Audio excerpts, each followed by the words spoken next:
So what I say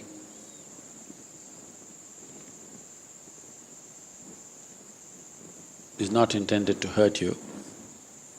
It's a little technical. I want you to look at it that way, because I can sit here and speak a few words of solace,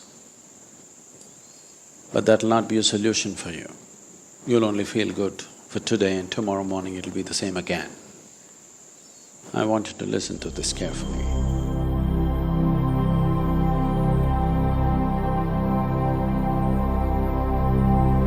If any of our children die before they're 4 years of age, you will see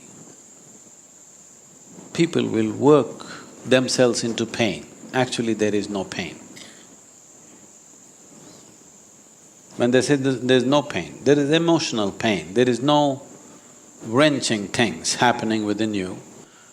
People think this is because it's only a few years. That's not true. You can get attached in a day. It doesn't take 4 years. This is simply because that life is not full-fledged yet. Even the governments in the world consider, if you have to take the IMR rate, infant mortality rate, you take below 4 years, because it has been a common thing till recently.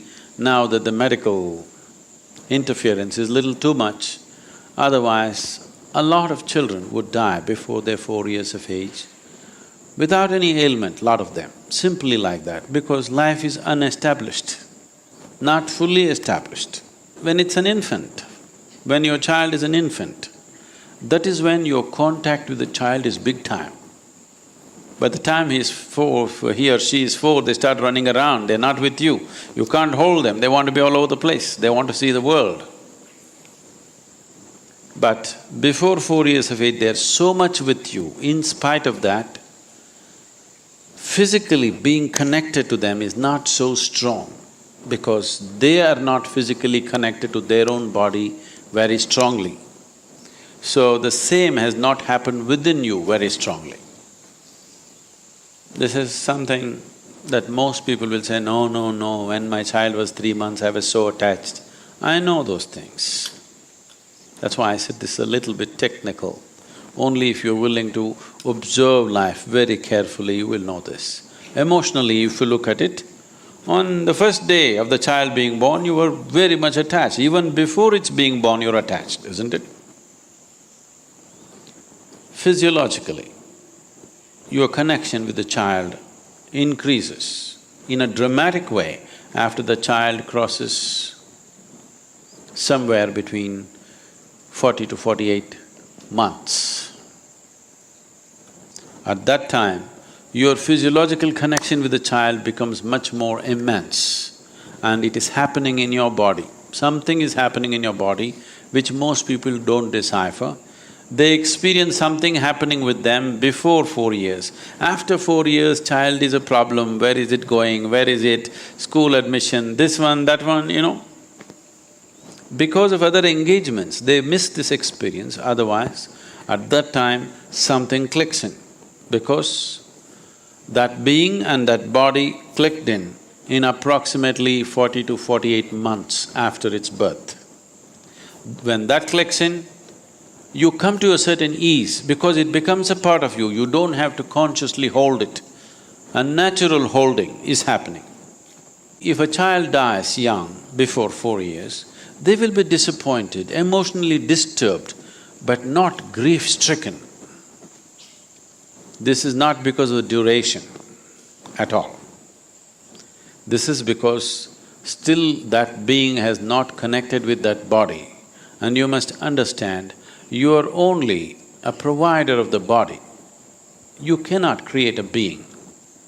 It is not in human hands to create a being. You only provide it a body, you facilitate a body.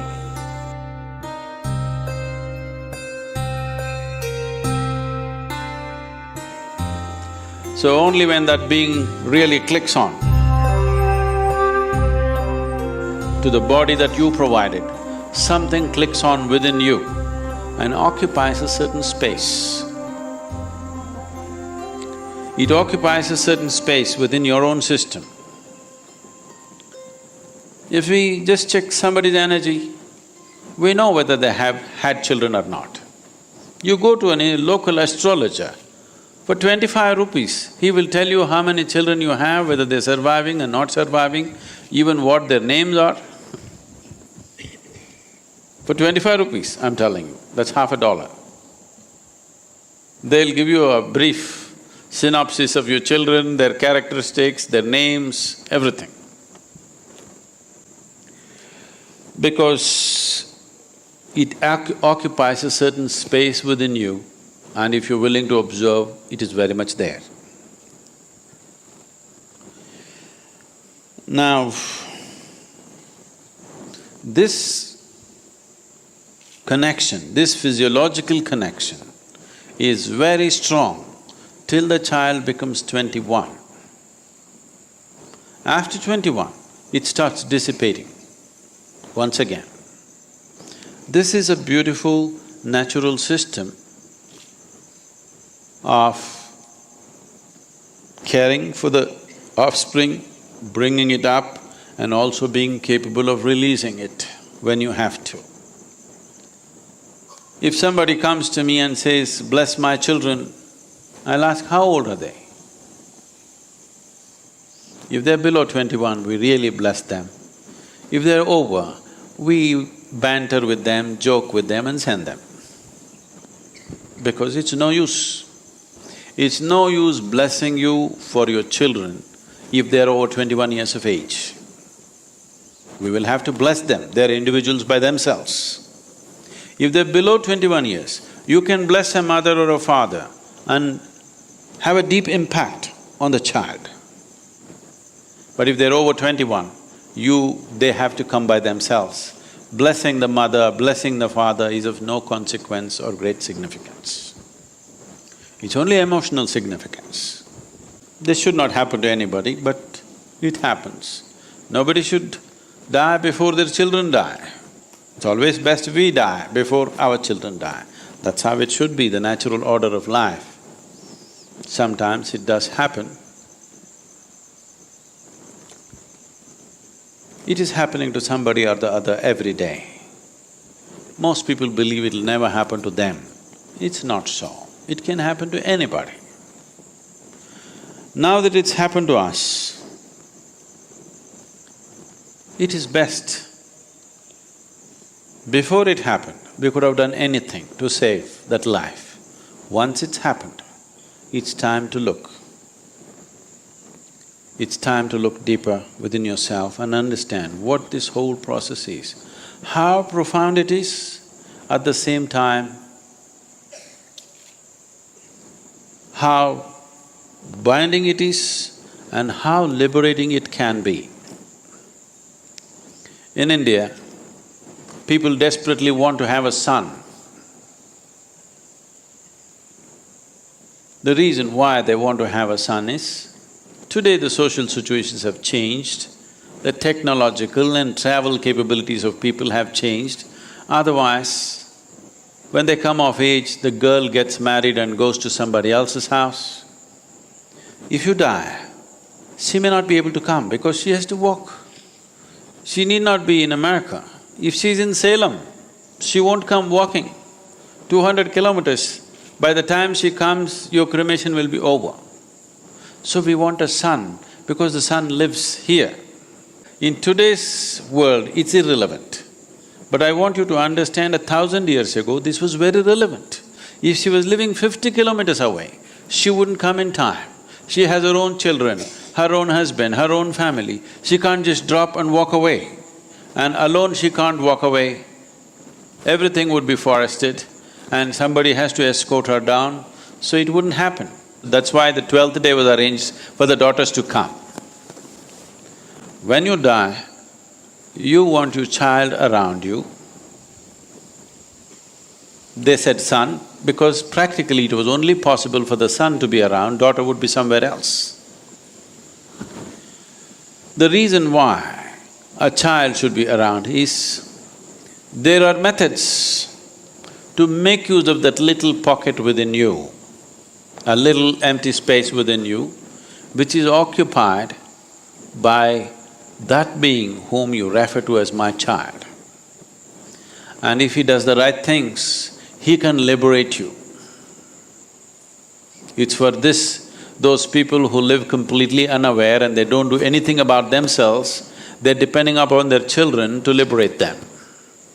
And that became a whole tradition by itself. Varanasi is known for this.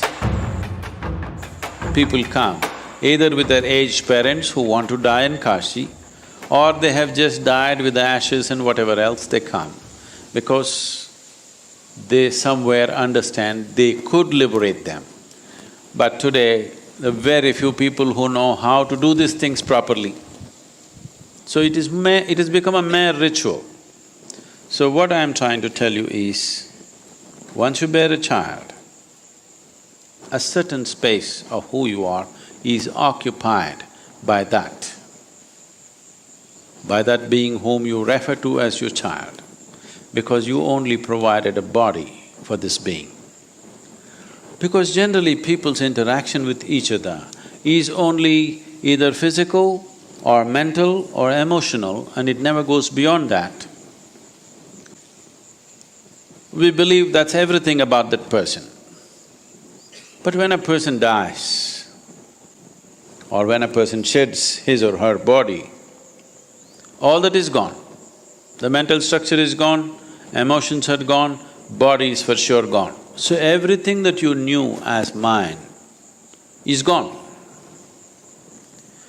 And that being that you have always held as your child is as much a stranger to you as just about anybody. Now, at the same time, after someone is dead, if they happen to be our parents, we do certain things. If they happen to be our children, we do nothing. Because you have a little space occupied by the quality of that being. But they don't have that little space occupied by you. You cannot occupy the future generation. The future generation occupies a little space in the past, but the past generation will not occupy and cannot occupy, in the very nature of things, in the future generation. Because of this, as a child grows and becomes close to 21, you look at them, they look like absolute strangers. You can't believe, did you bear them? Are they your children? Is this the same little baby that I brought up? Can't recognize what they're doing, because you do not have an abode in them, but they have an abode in you. So if you want to influence your children, don't try to do too many things with them. You must be able to identify where this space is. If you keep it in a certain way, things will happen okay. This is a remote control that a parent has about the child. So if you want to influence your child, within the first 11 days that you have come, Kala Bhairava Karma definitely does something significant.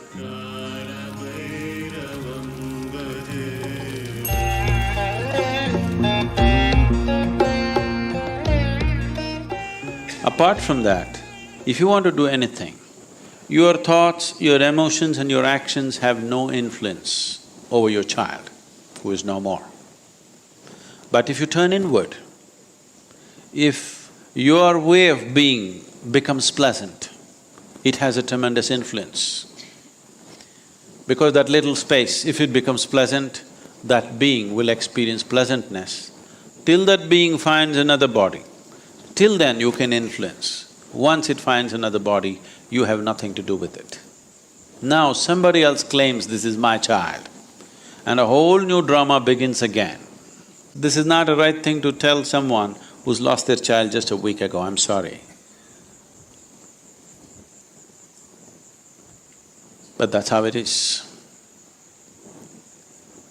So, one thing that all of us need to understand is, children only come through us, they don't come from us. It's a privilege that somebody chose to come through you, that you could be a passage for another life. We don't own it. We can't claim rights over it. It just came through us, it's a great privilege. You must cherish that privilege. And your daughter, from the moment she was born to you, and for some unfortunate reason, whatever has happened, till then, in so many ways, in so many ways, which one may not realize at that time, but now if you look back, in so many ways she enriched your life, isn't it? You just have to cherish that and if you want to influence her, you make this as pleasant as possible. That's the only way you can influence her. You cannot… if she was your mother, you could influence her in other ways by doing karmas, kriyas and things. But with your child, you cannot do that. The only way you can make it pleasant for that being is to making this being absolutely pleasant, because that little space that being occupied, that quality and that dimension is still connected till it finds another body. Once it finds another body, then it's gone.